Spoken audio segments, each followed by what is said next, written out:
Think about your last trip to a provincial park. Did you pay to get in? And if you didn't, would you be willing to? Across the world and across Canada, day use fees are a standard for many park jurisdictions, but not in British Columbia. With increasing concerns around overcrowding and habitat disruption, I wanted to explore whether and how day use fees could be used to tackle challenges in funding land management efforts. To do this, I created a two-part survey and worked with Angus Reid, a Canadian Opinion Research Institute, to share it across BC, Alberta, and Ontario. And we set out to ask people a simple question. What do they think about day use fees? It turns out that day use fees are a contentious and divisive method to generate revenue, with only 44% of respondents stating a willingness to pay. Now, a polarizing split like this is bound to yield some interesting results. So here's what we found.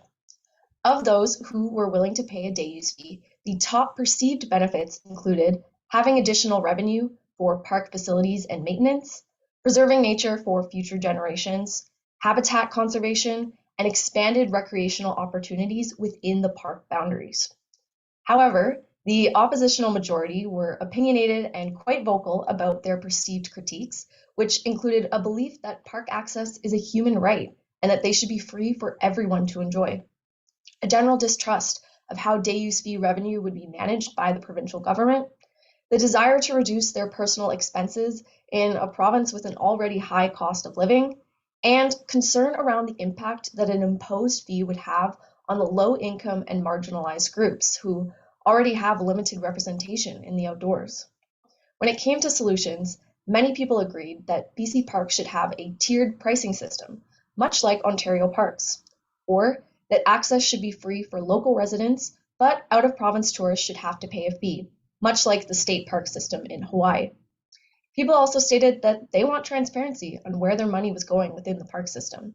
And finally, there was a desire to discuss Indigenous stewardship as a component of navigating the management of traditional unceded lands across BC.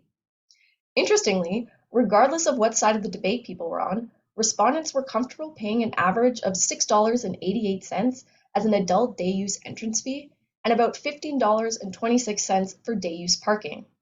To put this into perspective, BC Parks saw about 23 million day use visits during the 2018-2019 season. Therefore, even just implementing a $5 per adult day use fee could generate an additional $115 million worth of revenue per year. So, as parks in the province continue to experience overcrowding and damages to sensitive ecosystems, BC Parks is in a really great position to consider how day use fees can offset these negative externalities while still delivering exceptional visitor experiences and essential conservation work in what I consider to be the most beautiful place on Earth.